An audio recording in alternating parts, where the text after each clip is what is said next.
시편 139편 1절부터 12절까지 말씀. 오늘이 시편 139편. 아마 성경을 많이 이렇게 읽어보지 않은 사람들도 시편 139편은 아주 친숙하게 와 닿으실 겁니다. 시중에서 파는 성화 중에 이렇게 어떤 남자가 그 배를 몰고 갑니다. 그래서 배에 보면은 이렇게 그 키가 있죠. 우리가 보통 운전으로 치면은 핸들이죠. 그 키를 잡고 이렇게 바람이 거세게 아마 부는 것 같아요. 그리고 파도가 굉장히 치는 것 같아요. 거기서 이렇게 탁 키를 잡고 있으면 그 뒤에 예수님께서 그를 이렇게 한 손으로 잡고 한 손으로 이렇게 길을 지시하시잖아요. 그런 성화를 참 좋아하시죠. 저는 이게 성화를 봐도요, 예수님이 이렇게 묵묵부답 아주 근엄하게 무시무시한 얼굴을 하고 있는 성화는 별로 안 좋아요. 환하게 웃고 계신다든지 그렇게 우리를 위해서 아주 비장한 각오로 이렇게 앞을 향하여서 이렇게 지시하시는 그런 모습이 참 좋아요. 그러니까 그 막 경랑이 있는 바다 가운데서도 이 키를 잡고 앞을 향하여 비장한 각오로 이렇게 나아가려고 하고, 그 뒤에 예수님이 굉장히 그 인상이 강하세요. 그리고 그 밑에 이렇게 쓰여 있어요. 내가 바다 끝에 가서 거할지라도 거기 계시는 하나님, 이렇게 타이틀이 써 있다고요. 자, 바로 그와 같은 그 성화의 배경이 되는 본문이 바로 이 시편 139편입니다. 이 139편의 내용은 하나하나 그냥 이렇게 번역만 쭉 해서 봐도 이해가 될 정도입니다. 자, 우리 성경도 참 그 말씀 구절구절 하나가 너무나도 귀하고 복되게 되어 있는데, 이 원문에서 조금 더 생생하게 여러분들이 하나님의 말씀의 그 의미와 맛을 좀 보시기를 바랍니다. 자, 1절입니다. 비교해서 한번 보시기 바랍니다.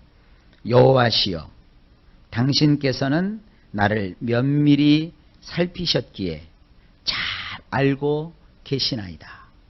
여기서 이 잘 알고 계신다라는 것을 히브리 말로는 야다라고 해요. 이건 뭐냐 하면 그냥 아는 것이 아니라 같이 생활하고 같이 어떤 일을 함으로써 그에 대하여서 아주 소상하게 체험을 해서 아는 것을 뜻해요. 자, 여호와시여, 당신께서는 나를 면밀히 살피셨습니다. 하나님은 나를 아주 샅샅이 자세하게 나를 뭐 이잡듯이 다 살펴보셨어요. 여러분, 아기들이 그렇죠? 아기들이 애들을 키워놓으면 애들이 그 엄마의 고마움을 잘 모르잖아요. 그래서 자기가 혼자 큰 줄 알죠. 여러분 자식들 다 그렇잖아요. 저도 그랬고 여러분도 아마 그랬을 거고. 근데 이제 엄마가 자식을 이렇게 나누면 어디가 제일 이뻐요? 얼굴만 이쁜가요? 아니죠. 머리끝부터 발끝까지 다 예쁘잖아요. 그래서 엄마들 보면 그냥 막 아기를 아주 그냥 빨아요. 그냥 위부터 아래까지 샅샅이 빨아요. 앞을 보고 뒤를 보고 그렇게 머리를 보고 발가락을 봐도 그렇게 예쁜가 봐요. 그 뭐 엉덩이, 애기들 엉덩이 다 그렇죠. 근데 뭐 엉덩이로 톡톡톡 건드리면서 이렇게 엉덩이가 예쁘냐고 그러고 말이죠. 애기들 뭐 손 같은 거 다 작잖아요. 그러니까 뭐 거기다가 온갖 뭐 좋은 얘기를 다 갖다 붙이고요. 그렇게 소중히 여기고 귀하게 여겨요. 그래서 그 아이의 겉과 속을 엄마는 다 알아요. 이 엄마의 사랑을 그걸 누가 그걸 비할 수 있겠습니까? 아빠의 사랑하고 비교가 안 되죠. 엄마의 사랑은 참 굉장한 거예요. 그래서 그 아이를 다 아는 거예요. 다 아는 거예요. 그리고 겉과 속을 다 알고 그 아이를 그냥 낳는 순간부터, 아니죠, 배는 순간부터, 그 아이가 자기 몸속에 있는 것부터, 또 그 아이가 이 세상에 태어나서 엄마가 이 세상에서의 생을 마감하는 그날까지 엄마는 끝까지 자기 아이를 사랑하고 참 항상 그리워하고 귀하게 여기고 복되게 여기고, 그 아이가 자라면 하나님을 향하여 감사하고, 또 그 아이가 어떤 어려움이 있으면 그저 하나님 앞에 자기의 그 애장을 다 끊어가면서 하나님 앞에 호소하고, 그게 뭐예요? 그게 그래서 엄마가 되는 거예요. 여기 바로 이 면밀히 살피셨다는 게 그러한 아주 굉장한 뜻들을 담고 있는 표현들이에요. 엄마의 사랑보다 더 큰 게 뭐냐면 우리 하나님의 사랑이에요. 대개 여러분들 하나님을 아버지라고만 자꾸 부르다 보니까 하나님은 우리의 그 일상의 아버지인 줄 자꾸 알아요. 그래서 아버지처럼 뭐 맨날 이렇게 엄하시고 막 그러는 줄만 알아요. 그러나 하나님은요, 이런 모성애적인 그런 특성이 참 강하세요. 그래서 하나님을 믿어도 말이죠, 이런 그 여성들이 하나님을 더 극진히 더 사랑하고 섬기게 되는 것 같아요. 바로 이런 것이기 때문입니다. 하나님은 우리를 엄마보다도 더 간절하고 애절하게 우리를 샅샅이 그냥 앞뒤를 다, 속까지 다 살피셔요. 그리고 나서 어떻게 하세요? 잘 알고 계세요. 이런 뜻이에요. 2절로 이제 넘어갑니다. 당신은 나의 앉고 일어섬을 잘 아시며 나의 목적을 멀리서도 이해하고 계시나이다. 그러니까 내가 어디로만 이렇게 가도 뭐 하러 가는지 다 알고 계시는 거예요. 내가 뭐 이렇게 골똘히 생각해도 하나님은 내가 무엇을 뜻하고 무엇을 목적하고 있는지 하나님은 다 이해하고 계세요. 여기 두 단어가 나오죠. 아신다는 말하고 이해하신다라는 말. 이 하나님은 우리에 대한 지식을 가지고 계시고 우리를 다 이해하고 계세요. 여러분은 어떻게 이 기도에 대해서 생각하십니까? 우리가 이렇게 하나님은 우리에 대해서 아무것도 모르시기 때문에 우리가 일일이 얘기해 줘야만 되는 줄 알아요. 여러분, 그건 잘못된 생각입니다. 그거는 우상을 숭배하는 사람들이 가지고 있는 그런 잘못된 개념이에요. 하나님은 우리가 구하기 전에 이미 우리에게 있어야 될 것을 다 아세요. 하나님은 이미 우리가 무엇이 필요하고 어떠한 인생을 살 것인지 다 알고 계세요. 그러면 목사님 기도할 필요도 없네요. 다 아시는데. 그러면 생각을 해보세요. 자식이라고는 안 왔는데 우리 엄마는 나를 너무 사랑해. 다 알고 계세요. 그래갖고 엄마한테 전화도 안 하고 엄마한테 인사도 안 하고 엄마를 찾지도 않고 그렇게 1년, 2년, 3년, 4년, 10년, 20년을 지나갔어요. 그래도 되나요? 그건 아니죠. 그건 자식도 아니죠. 늘 안부를 묻고 또 뭐 자식들이 부모님 때 와서 뭐 꼭 무슨 뭐 돈 버는 이야기, 성공하는 이야기 아니잖아요.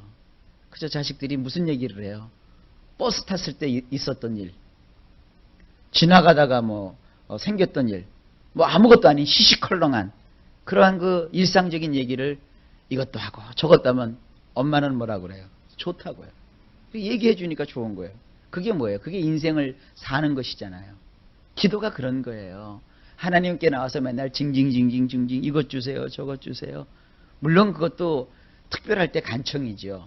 그러나 하나님께 우리가 기도라고 하는 것은 그거보다 한 단계 더 들어가서 그저 시시콜콜하게 남들이 들을 때는 뭐 저런 얘기까지 다 하느냐. 심지어는 하나님 오늘 식당에 가서 음식을 먹었는데 그 식당의 음식이 너무 맛있었어요. 하나님 참 고마워요. 저에게 그렇게 좋은 식당까지 인도해 주셨어요. 그럼 하나님이 또 뭐 별거 갖고 다 이렇게 고마워하냐? 이제 그렇게 말씀하시는 거예요. 그러면 아니에요, 하나님. 이제 또 내일도 좀 맛있는 식당에 가서 음식을 좀 먹을 수 있도록 도와주세요.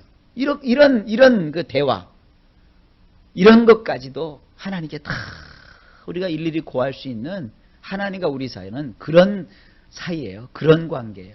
그럼 우리는 뭐라고 그래요? 막역한 관계라고 하는 거예요. 벽이 없고 어떤 것이 없는 거예요. 그러니까 이게 무슨 얘기냐면 어떤 사람들은 이렇게 열심히 주일 성수하고 교회를 열심히 나와야만 하나님이 자기를 이뻐하시는 줄 알아요. 그러다가 자기 신앙이 좀 식으면 이제 하나님이 화내실 것 같으니까 미안해가지고 하나님께 가까이 못 나가요. 그게 아니에요. 잘했을 때는 잘한 대로, 못했을 때는 못한 대로 우리가 늘 하나님을 가까이 하는 이런 신앙생활을 하셔야 됩니다. 왜냐하면 하나님은 나의 안고 일어섬을 다 아세요. 그리고 나의 목적도 아주 멀리 계시지만 다 이해하고 계셔요. 3절입니다. 나의 여정과 나의 눕는 것을 낱낱이 헤아리시며 내가 하는 모든 방식들에 정통하시나이다. 남은 모르는 여러분 혼자만 가지고 있는 버릇들이 있죠. 엄마는 다 알아요. 그 아이들 그 버릇이 깨끗한 버릇만 있는가 하면 어떤 아이들은 좀 이렇게 좀 지저분한 버릇이 있어요. 사람마다요.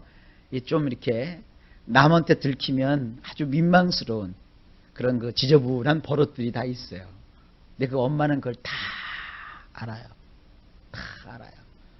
뭐 아이들이 이렇게 커서 굉장히 깨끗한 척하고 뭐 굉장히 단정한 척하지만 엄마는 그 아이가 옷에다가 오줌을 몇 번 쌌는지 똥을 쌌는지 다 알고 있어요. 걔가 어떤 일에 어떻게 반응하는지 다 알고 있어요. 마찬가지예요. 하나님은요. 나의 여정, 가야 될 길, 가는 길, 또 내가 어디에서 어떻게 눕고 이것을 다 낱낱이 헤아리시고요. 그리고 내가 하는 모든 인생의 어떤 삶의 방식, 버릇 이것을 다 하나님은 아주 정통하고 계세요. 다 그냥 꿰뚫고 계세요. 4절 심지어는 내가 혀로 내뱉은 단 한마디의 단어도 여호와시여 당신은 모조리 다 알고 계시지 않나이까. 5절 당신께서 나의 앞과 뒤를 에워싸시고 또한 당신의 손바닥을 내 위에 얹으셨나이다. 나를 다 알고 계시기 때문에 하나님이 어떻게 하시는 거예요? 자 보세요. 하나님께서 나의 앞과 나의 뒤를 다 에워싸세요. 감싸세요. 그리고 이제 위가 뚫렸잖아요. 나의 위에는 어떻게 해요? 하나님의 손바닥을 이렇게 얹어 놓으셨어요. 누가 나를 건드릴 수 있겠어요? 주님이 나를 삥 둘러 방패막이가 되어주시고 또 내 위에 여호와의 큰 손바닥으로 이렇게 얹으셔서 가려주시잖아요. 6절 이는 너무나도 나에게 놀라운 지식이나이다. 그것이 너무 높아서 나는 감히 근처에도 못 미치나이다. 자, 여러분은 이런 지식을 가지고 계시나요? 하나님이 나를 이렇게 철저하게 지키시고 철저하게 사랑하시고 철저하게 아신다는 것을 여러분은 과연 알고 계시나요? 어떤 사람들은 말이죠. 하나님은 뭐 하시는 거야? 왜 나를 이렇게 그냥 내팽개치시는 거야? 여러분 그건 신앙이 아니죠. 여기 뭐라고 시편 기자가 말하고 있습니까? 이렇게 나를 지키시고 이렇게 나를 대해주시고 아시는 하나님은 이런 지식은 나에게는 너무나도 놀랍다. 너무나도 그것이 또 높아서 나는 감히 근처에도 못 미친다. 나는 미처 깨닫지도 못하겠다. 얼마나 자세한 부분까지도 하나님이 나를 이렇게 잘 대해주시는지 나는 어떻게 다 깨닫지도 못하겠다. 여러분 이런 놀라우신 은혜를 경험하실 수 있기를 주의 이름으로 축복합니다. 7절 내가 당신의 성령을 떠나 어디에서 헤맬 수 있겠습니까? 내가 당신의 면전에서 떠나 어디로 멀리 도망칠 수 있단 말입니까? 도망칠 수 있어요? 없지요. 여러분 성령을 떠나서 우리가 세상에서 방황할 수 있어요? 못하죠. 찬송도 있잖아요. 세상에서 방황할 때 나 주님을 몰랐네. 그러나 지금은 우리가 주님을 알았잖아요. 그러면 더 이상 방황할 게 없지요. 여러분 인생에 절대로 성령을 떠나서 방황할 수가 없습니다. 그래서 우리 성도는 늘 성령 충만하고 하나님을 의지하는 거예요. 아무것도 염려하지 마십시오. 그 무엇도 걱정하지 마십시오. 하나님을 신뢰하십시오. 하나님을 의지하십시오. 보세요. 8절에 가령 내가 하늘들로 올라간다 할지라도 거기에 당신이 계시며 또한 내가 스올에, 이 스올이라는 말은 이제 지옥이라는 말 혹은 음부라는 말로 번역이 되는 단어입니다. 또한 내가 스올에 침상을 펼치라도 보나 마나입니다.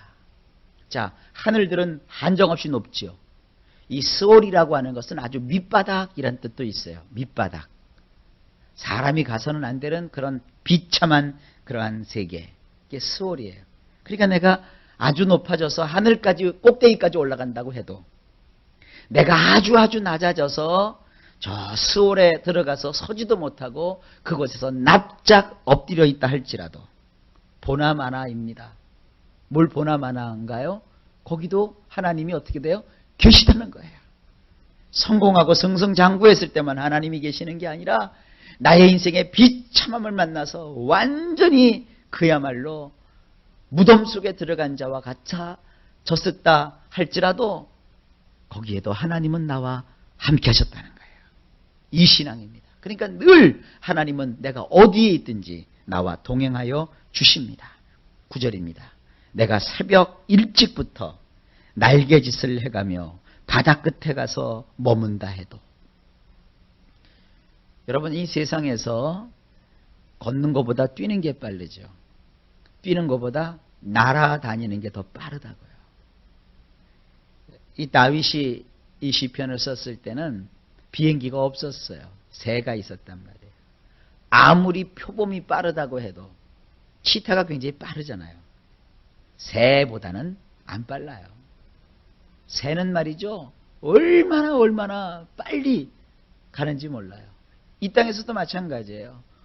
포르쉐인가 그것이 그렇게 빨리 달리는 차라 할지라도요, 하늘을 나는 비행기보다는 느려요.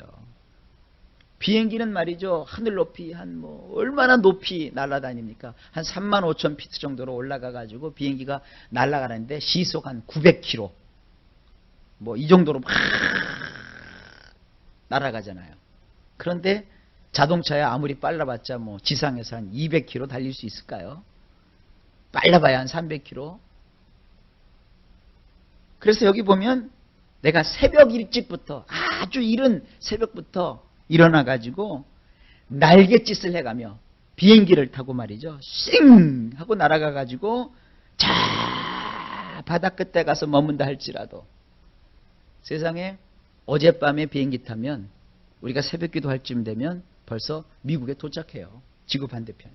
그렇게 빨리 머문다 해도 10절에 또한 거기서도 당신의 손이 나를 이끄시며 당신의 오른손이 나를 꼭 움켜 잡으시리이다. 요걸 가지고 말이죠, 요걸 가지고 세상에서 쓰는 말이 있죠. 부처님 손바닥이다 그래요. 아니, 하나님 손바닥이지 무슨 부처님 손바닥이에요. 그거는 이게 와전된 거예요. 불교 사상에 그런 게 없어요. 그러니까 이 불교라는 게 굉장히 흡수력이 강하고요, 짬뽕이란 말이에요. 그러니까 이 성경에서 이런 글자를 갖다가 지네들이 마치 자기들 것처럼 쓴다고요. 그래서 저는 그걸 바꿔서 꼭 써요. 하나님의 손 안에 있소이다. 그러니까 여러분들 농담 삼아도 부처님 손바닥이란 말 쓰지 마세요. 하나님 손바닥이지 무슨 부처 손바닥이에요. 하나님 손바닥에 다 있다고요. 하나님이 나를 그렇게 이끌어 주시는 거예요. 아무리 여러분 비행기 타고 로켓 타고 벗어나려고 가봐도요, 거기도 하나님이 다 계세요. 하나님은 절대로 우리를 떠나지 아니하시고 우리를 모른 채 하지 아니하시고 버리지 않습니다. 11절 보세요. 내가 말하기를 정녕 어두움이 나를 짓으깨어 놓고 나를 둘렀던 빛이 밤이 되었구나라고 하였으나, 내가 이제 가상을 해보는 거예요. 어두움이 나를 이겨놨어요. 어둠이 이겨놨으니까 그 사람이 보여요, 안 보여요? 캄캄한 어둠이 깔렸단 말이에요. 여기도 지금 불을 켜놨으니까 저와 여러분들이 이렇게 환하게 보지요. 주변을 다 막아서 빛 한 점 들어오지 못하게 해놓고 캄캄하게 만들면요, 여러분과 제가 아무것도 안 보여요. 우리가 이렇게 색깔을 구별할 수 있는 것도 다 뭐냐? 빛이 있기 때문이에요. 빛을 다르게 하면 이 색깔이 달리 보여요.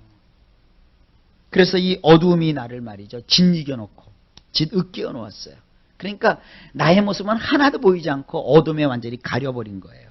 그리고 그동안 나를 둘렀던 빛이 캄캄한 밤이 되었단 말이에요. 그런데 12절 보세요.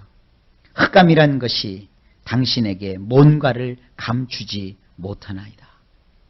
밤이라 할지라도 마치 대낮처럼 환하게 밝을 뿐입니다.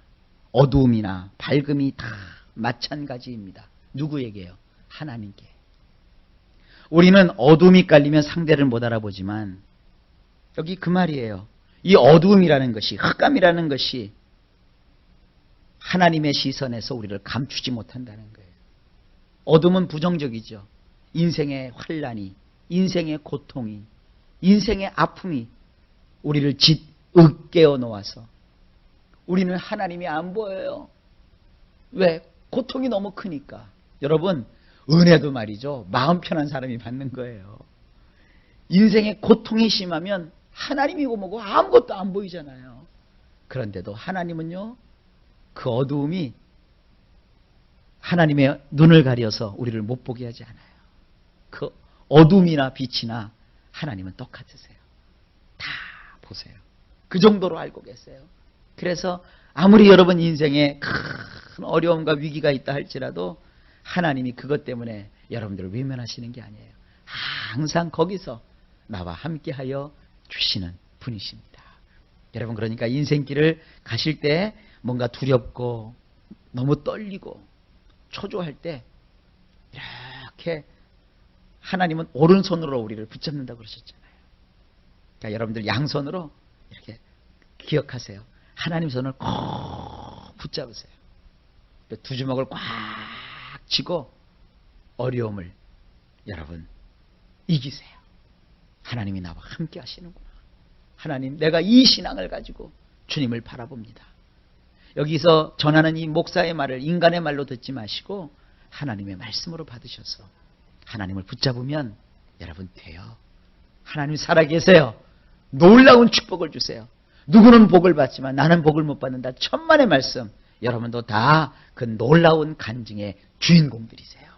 하나님은 기적을 베푸시는 참으로 좋으신 하나님이십니다. 머리부터 발끝까지 다 아시는, 다 알고 계시는 하나님.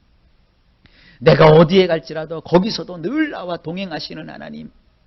아무것도 하나님과 나 사이를 가로막지 못하고 하나님의 불꽃 같은 안목에서 하나님은 우리를 다 살피시고 우리를 도와주시고 우리를 사랑하여 주십니다. 이런 하나님의 은혜와 이런 하나님의 사랑과 애정이 늘 우리에게 넘친다는 사실을 잊지 마시기를 예수님의 이름으로 축복합니다. 오늘도 참 좋은 날입니다. 하나님께서 우리 모두에게 이런 평강과 또 은혜를 베푸셔서 일마다 때마다 형통하게 펼쳐지는 역사가 있기를 예수님의 이름으로 간절히 축복합니다.